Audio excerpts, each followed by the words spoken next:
Hello everyone, ఈరోజు మన ఛానల్లో బొచ్చు చేప పులుసు ఎలా చేయాలో చూద్దాం. ముందుగా 1 kg చేపల్ని తీసుకొని సాల్ట్ వేసుకొని బాగా కడుక్కోవాలి. ఆ తర్వాత అందులో 3 tablespoon కారం, 2 tablespoon సాల్ట్, 1 tablespoon ధనియాల పొడి, 1 tablespoon పసుపు, 1 tablespoon గరం మసాలా వేసుకొని బాగా కలుపుకోవాలి. అందులోనే కొంచెం వాటర్ యాడ్ చేసుకొని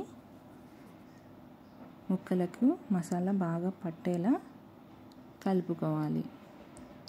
ఇలా కలుపుకున్న చేప ముక్కలన్నీ పక్కకు పెట్టుకోవాలి. ఒక బౌల్లో ఆయిల్ హీట్ అయ్యాక అందులో కొన్ని మెంతులు, వెల్లుల్లి పేస్ట్ అండ్ మనం ముందుగా కాల్చి పెట్టుకొని గ్రైండ్ చేసుకున్న ఆనియన్ పేస్ట్ అండ్ 2 tablespoon అల్లం వేసుకోవాలండి. వేసుకొని బాగా మిక్స్ చేసుకోవాలి.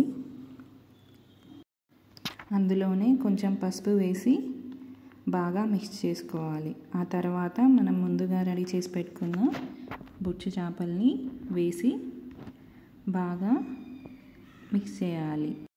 ఇలా బొచ్చు చేప పులుసు ఇలా ట్రై చేసి చూడండి. తప్పకుండా మీ ఇంట్లో వాళ్ళందరూ ఒక్క చేప ముక్క కూడా వదలకుండా తినేస్తారండి.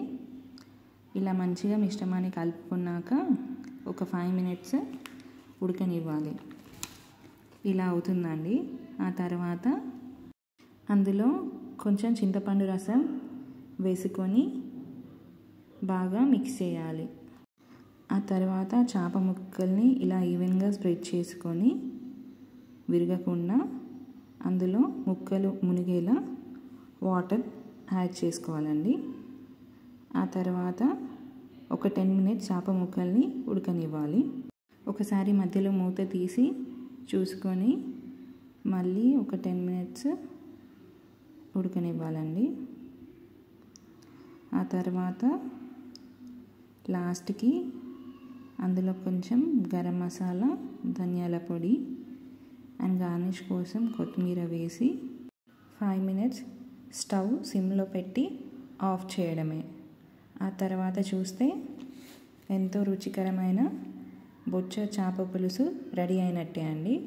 కన్సిస్టెన్సీ అనేది ఈ విధంగా వచ్చేంత వరకు చేపల్ని ఉడకనివ్వాలండి. ఆ తర్వాత ఈ చేపల పులుసుని వేడి వేడి అన్నంలో సర్వ్ చేసుకోవడమే. ఇలాంటి మరెన్నో వీడియోస్ కోసం మా ఛానల్ని లైక్, షేర్ అండ్ సబ్స్క్రైబ్ చేయండి. Thank you for watching our video.